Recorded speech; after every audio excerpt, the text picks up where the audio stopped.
আমরা অনেক সময় ভাবি সম্পর্ক ভাঙে কোনো বড় কারণে, কিন্তু আসল গল্প লুকিয়ে থাকে ছোট ছোট ভুল বোঝাবুঝিতে। কখনো ইট পাথরে হোঁচট খায়, পাহাড়ে নয়। সম্পর্কও ঠিক তেমন। অবহেলা, না বলা কথা আর সামান্য খেয়ালের অভাবে ধীরে ধীরে দুর্বল হয়ে যায়।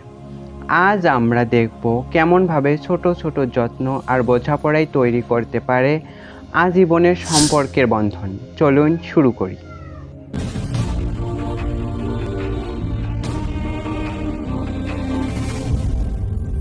মানুষ কখনো পাহাড়ে হোঁচট খায় না, হোঁচট খায় ছড়িয়ে ছিটিয়ে থাকা ইট পাথরের টুকরাতে।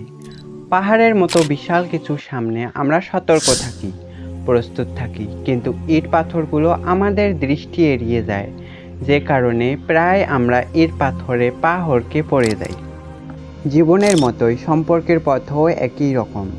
একটি সম্পর্ক, সেটা প্রেম, বন্ধুত্ব, দাম্পত্য কিংবা পারিবারিক যাই হোক না কেন, কখনোই বড় কোনো ইস্যুতে ভেঙে পড়ে না। সম্পর্ক ভাঙে ছোট ছোট ভুল বোঝাবুঝি, অবহেলা, না বলা কথার ভেতরে জমে থাকা কষ্ট কিংবা সময় মতো একটুখানি মনোযোগ না দেওয়ার কারণে। এই ছোট ছোট অপ্রাপ্তিগুলো প্রথমে হয়তো তেমন একটা গুরুত্ব পায় না, কিন্তু দিনে দিনে সেগুলো জমতে জমতে পাহাড়ের চেয়েও বড় হয়ে ওঠে। একটা সময় গিয়ে যখন আর বোঝাপড়ার কোনো রাস্তা খোলা থাকে না, বিচ্ছেদ হয়ে ওঠে একমাত্র সমাধান। আমরা অনেক সময় ভাবি, এত ছোট একটা বিষয়ে ও এতটা রাগ করলো কেন, কিন্তু ওই ছোট বিষয়টাই হয়তো তার কাছে বড় ছিল। হয়তো সে প্রতিদিন একটু কথা বলে হালকা হতে চেয়েছিল, হয়তো ও একটুখানি বেশি সময় চেয়েছিল, হয়তো আপনার কোনো একটা বাক্য বা অভিব্যক্তি তার মনে অনেক গভীর ক্ষত তৈরি করেছে। একটি ক্ষতের জন্য সব সময় বড় অস্ত্র লাগে না। ক্ষত গভীর হয় তখনই যখন অনুভূতির জায়গায় আঘাত লাগে।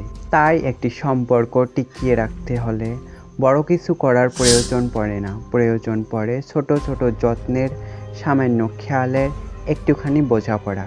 সময় মতো একটি মেসেজ, ক্লান্ত দিনে এক কাপ চা, কষ্টে থাকা মানুষটার পাশে নীরব উপস্থিতি, কিংবা কেবল মন দিয়ে তার মনের কথাগুলো শোনা। এই ছোট ছোট কাজগুলোই জীবনের বন্ধন গড়ে তোলে। সম্পর্ক মানে একে অপরের জায়গায় নিজেকে কল্পনা করতে পারা, তার অনুভূতিকে তার দৃষ্টিভঙ্গি থেকে উপলব্ধি করার চেষ্টা করা, একটুখানি কেয়ার, একটুখানি সম্মান, একটুখানি গুরুত্ব দেওয়া, একটুখানি সহানুভূতি, এগুলোই একটি সম্পর্কের মেরুদণ্ড। মনে রাখবেন, সম্পর্ক একটি সুন্দর বাগানের মতো। প্রতিদিন সেখানে একটু করে জল দিতে হয়, আগাছাও পরিষ্কার করতে হয়, খেয়াল রাখতে হয় সূর্যর আলো পড়ছে কিনা। অবহেলা করলেই তা শুকিয়ে যায়। তাই সম্পর্কের ছোট ছোট বিষয়গুলোকে অবহেলা নয়, বরং যত্নে আলিঙ্গন করা উচিত। কেননা জীবনের সবথেকে বড় সুখ লুকিয়ে থাকে ওই ছোট ছোট খুঁটিনাটিতেই।